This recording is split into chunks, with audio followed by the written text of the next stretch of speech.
പാലല്ല, അപ്പത്തിന് അരച്ചു വെച്ചിരിക്കുന്നതാണ് വെള്ളയപ്പം ചുടാൻ. അത്രയ്ക്ക് എന്താ പറയാ, സോഫ്റ്റ് ആയിട്ടുണ്ട്. ഞാൻ തൊട്ടൊക്കെ നോക്കി, എടുത്തു നോക്കി. അപ്പൊ ഭയങ്കര സോഫ്റ്റ് ആയിട്ട് അരച്ചിട്ടുണ്ട്. അപ്പൊ ഇതെങ്ങനെയാ അപ്പത്തിനുള്ള 2 ഗ്ലാസ് അരി ഒരു 3 മണിക്കൂർ മുമ്പ് വെള്ളത്തിലിടുക.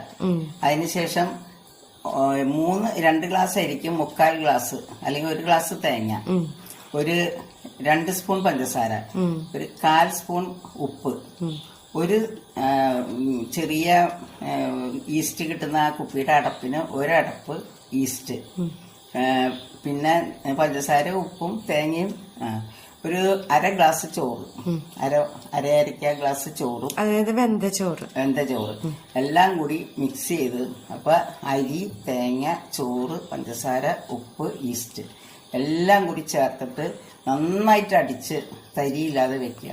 നേരെ ഫ്രിഡ്ജിലേക്ക് വെക്കാം. അത് ഒരു വൈകുന്നേരം ആകുമ്പോഴേക്കും അപ്പം ചുട്ട് കഴിക്കാം. നല്ല ഫ്രിഡ്ജിലേക്ക് വെച്ചാൽ ഫ്രിഡ്ജില് ഒരു 2 മണിക്ക് വെച്ചാല് നമുക്കൊരു 6 മണി. അപ്പൊ പുറത്ത് വെക്കേ വേണ്ട? വെക്കാറില്ല. ഇനി ഇത് അകത്ത് തന്നെ ഫ്രിഡ്ജിൽ തന്നെ ഇരുന്നാലും പുളിക്കുകയില്ല. നാളെ രാവിലെ ചുടാൻ നേരത്തെ ഒരു മണിക്കൂർ മുമ്പ് എടുത്ത് പുറത്ത് വെച്ചാൽ മതി.